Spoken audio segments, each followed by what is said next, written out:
nggak mengangkat sejarah di atas panggung atau tidak mengangkat sejarah di pertunjukan ini. Kita hanya meminjam spirit diaspora dan proses asimilasi antara Sulawesi dan Jawa. Bagaimana karya ini memang betul-betul punya landasan. Makanya kita mulai dari proses riset.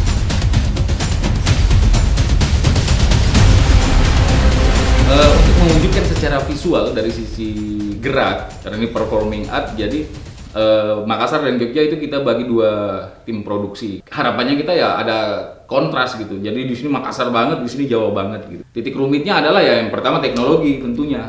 Bagaimana sebagus apapun karya itu secara bentuk gerak dan artistik, ketika tidak ditunjang dengan teknologi yang baik, ya itu tentunya akan sangat menjadi gagal dari sisi apresiasi gitu.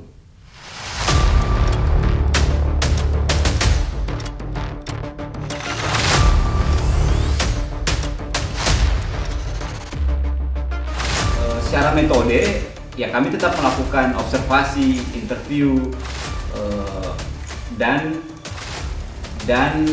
menarik literatur-literatur yang ngomongin tentang Makassar atau seputaran Pramakassar.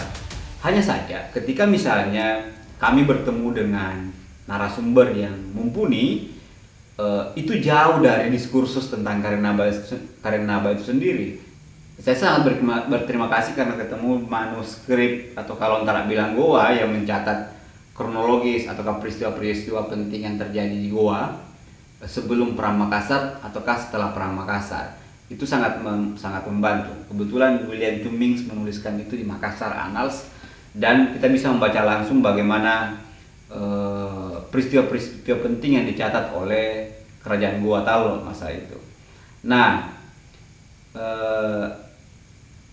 kami pun memutuskan untuk melakukan display data ataukah penyajian data secara eksperimental gitu.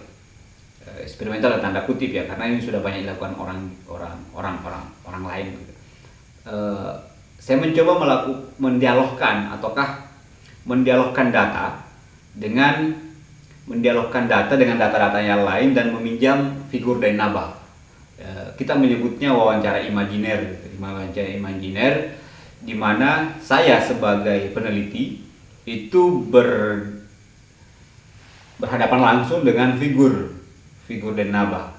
Meski figur itu sendiri adalah data-data yang sudah saya kolek, baik lewat interview, lewat kajian sumber lainnya, ataukah hasil observasi saya yang saya lakukan ketika mengunjungi situs-situs dan sisa-sisa yang ada di Yogyakarta. Itulah yang saya berhadapan dengan itu dalam bentuk dialog atau wawancara imajiner.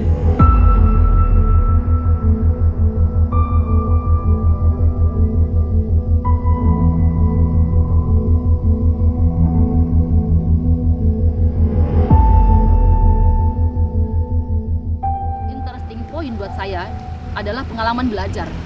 Intinya pengalaman belajar yang belum tentu bisa saya temukan di proses-proses yang lain. Nah, yang menjadi tantangan terbesar buat saya adalah bagaimana menginterpretasi dari teks-teks yang ada menjadi sebuah bentuk pertunjukan. Nah, dalam hal ini, dalam penggarapan, dalam perwujudan ini, tidak hanya menampilkan gerak-gerak yang kemudian representasional di mana gerak itu mudah ditangkap, tapi juga menghadirkan gerak-gerak simbolis di mana gerak-gerak itu tidak langsung bisa ditahu maksudnya apa, tetapi bisa dirasakan ini tujuannya seperti apa. Yang kemudian juga menarik adalah bagaimana mengangkat wilayah rasa, emosi, sedih, senang, semuanya ke dalam bentuk gerak.